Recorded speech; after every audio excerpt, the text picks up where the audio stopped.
granddaddy, you know what I'm saying? So that's a start. I think, you can get a pet to learn how to be a parent, but you can also get a plant. You know what I'm saying? It takes so much TLC to keep a plant healthy, to help it grow. You know what I'm saying? The investment that you make into a plant, it pays you back the same way that children do. Well, not exactly the same way, but in many ways.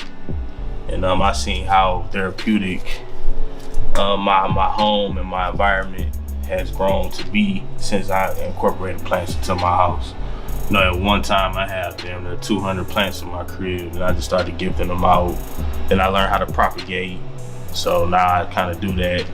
I can get up to like 100 plants on some propagating shit, and then I, gift them out to people, housewarmings, or get well soon plants. I'm sorry plants, you know what I'm saying? I do that often, so it's a very important aspect of my life. I don't know what I would be without my plant children. So having them in the store and having them available for sale is an extension of my love for plants and how beautiful they can be for you. And again, man, the investment you put in your plants, man, they pay back hella dividends. So I hope everybody feel the same way I feel about them at some point. Yeah.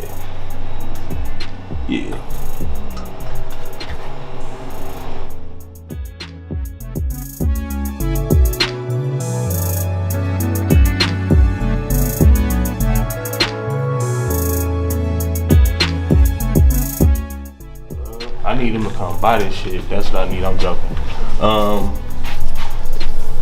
This section over here is kind of like the condiments, sauces, rubs. I got coffee and tea over here too. But it's hella black owned shit over here. You know what I'm saying? That I think it's just cool. You know what I'm saying? I think entering into the food industry, you entering in on this type of level with like, a spice or something. It seems so simple, but you can't cook none of the stuff that we eat without some type of spice or some type of seasoning to it.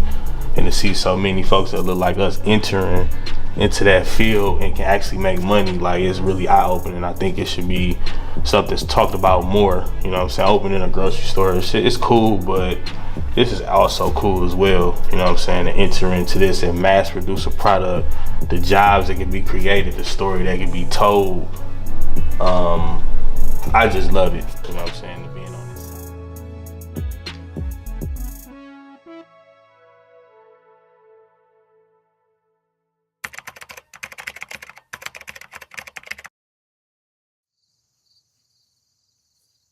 What up, what up? I'm your host, Mr. Ike, and this is 10 Random Questions with Rafa Wright. We at the Big Farmer Garden. We outside. So we got 10 random questions. We're just going to jump right into it. What is a piece of advice that you received that you ignored?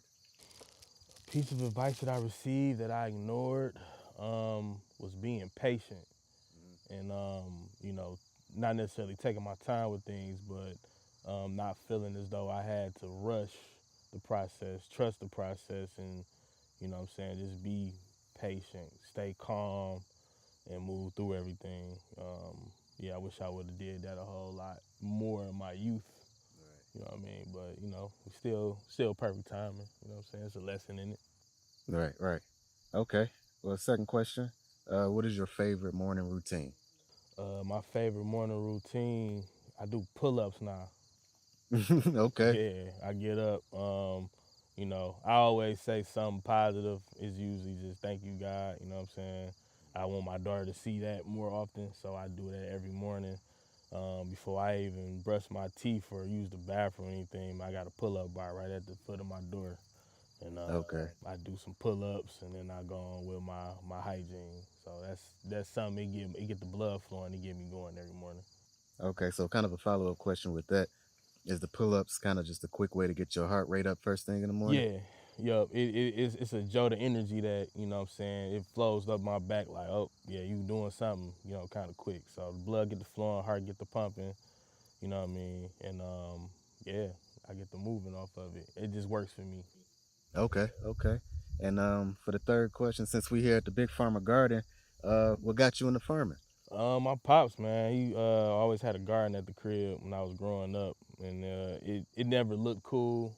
You know what I'm saying? It looked kind of whack, and I didn't play in dirt growing up. But as I got older, man, I started seeing how happy he was doing it, and me and him lived together for a period of time, and I helped him with his garden one season, and it was so cool. I'm like, damn, I want to learn.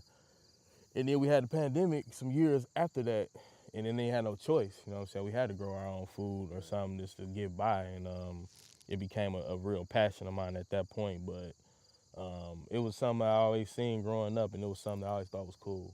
And now I can't see my life without a garden or something in my in my season. Okay, dope, dope. So, expounding on that, what would be your favorite um, fruit or vegetable to harvest? I'm a herb guy.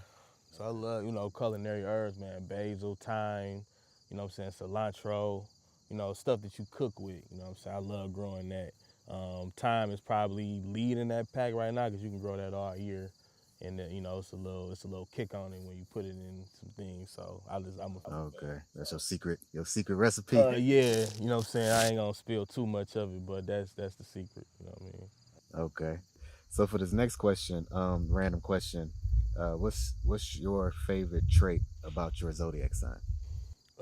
My sun sign is Capricorn, and we just super duper logical. We always right, you know what I'm saying? And that's the trait that I love the most, you know what I mean? I'm not always good at articulating that. I'm learning and figuring that out, but our intuition is second to none, man. When we feel a way, we don't be wrong. And we are super duper logical. We hustlers, man.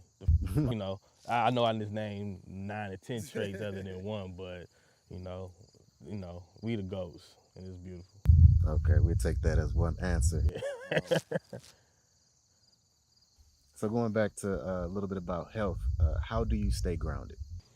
uh, Doing stuff like this, gardening. You know what I'm saying? Tending to plants, sitting still. Incorporating that patience that I didn't incorporate in my life earlier. You know what I'm saying? In my 20s and all of that.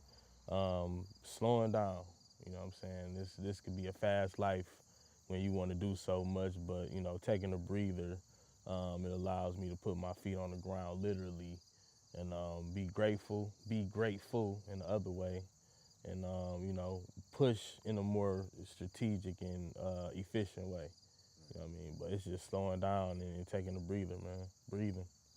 Okay, now kind of piggybacking on that, as far as being grounded, does connecting with the earth, does gardening, farming, does that play a role in kind of uh, maintaining an even level? Hell yeah.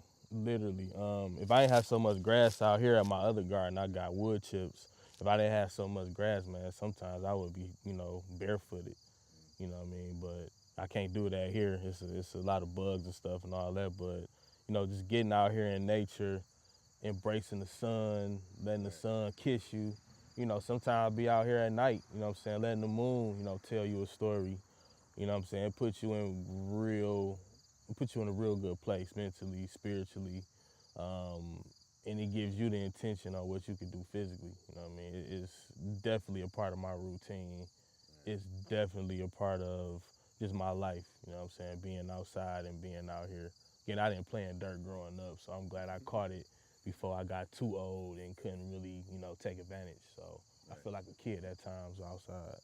Okay, okay. Now going back to the store, to the project a little bit. Next question, random question, simple question. What's your favorite beverage? Uh, I'm a tea guy. Right now, I'm on this hibiscus thing. Yeah, man, I've been looking into the history of red. You know what I'm saying? You know why we'll say grape pop, but we don't say red or strawberry, whatever is red.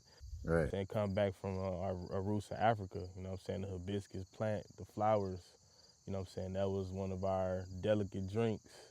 You know what I'm saying? So the history of it I thought was cool, and I just started making my own hibiscus teas at the crib, and that's been my way right now. It changes. I don't know what it's gonna be once the fall kick.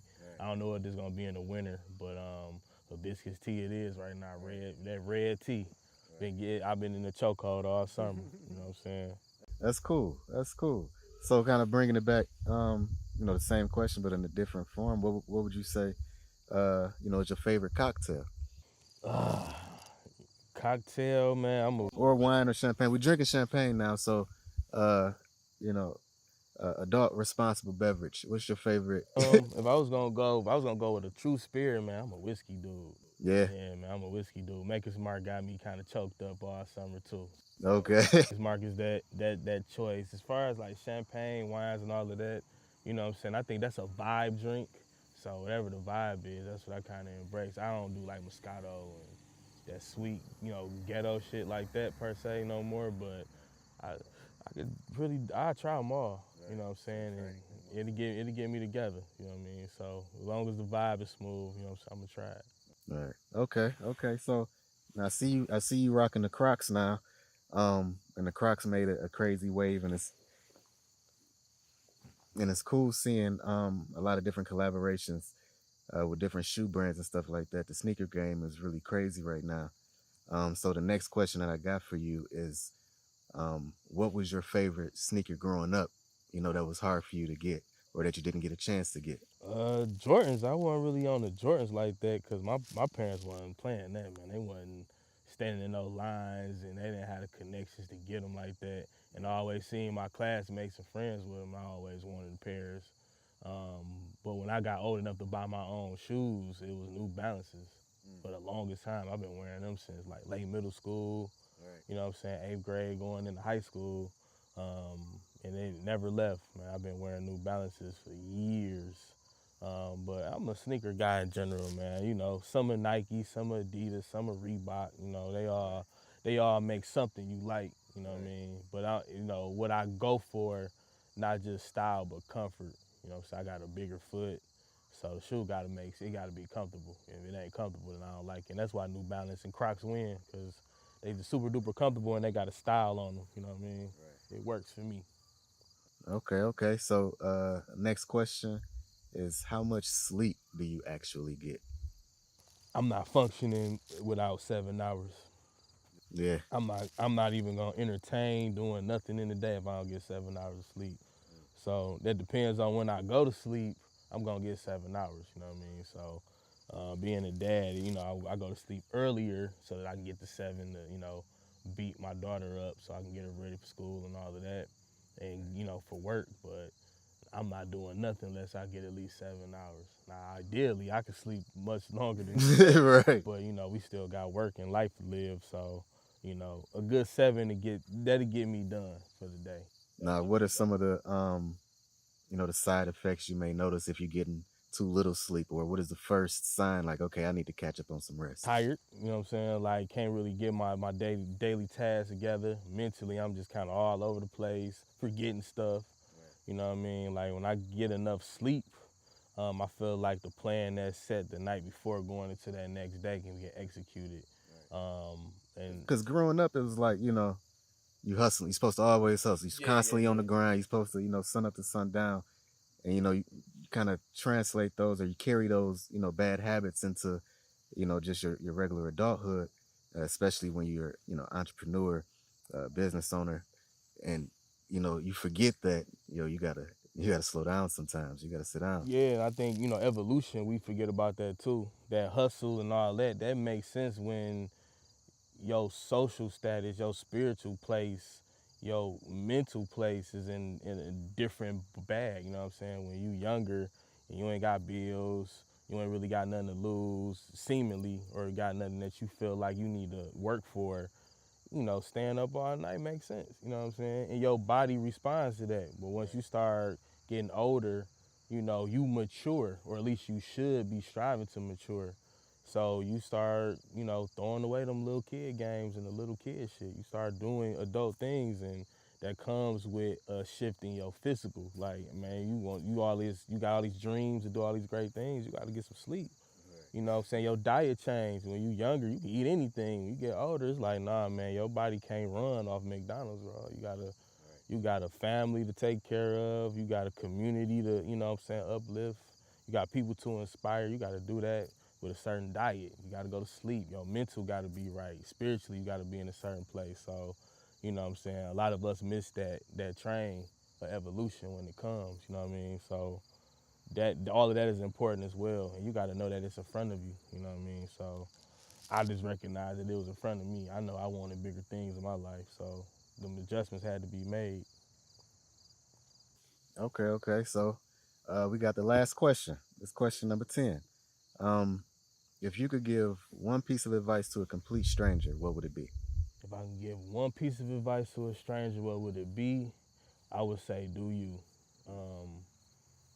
I've been in that space of like, not to say I don't take advice, but when you get in front of people and ask for advice, they approach you with a glass half empty kind of mindset. Right. You know what I'm saying? Versus looking at you as a glass half full and, I know you got everything, bro. You just need to maybe do this, then do that. You know, they kind of take that a little bit away from you so that the glass is half empty.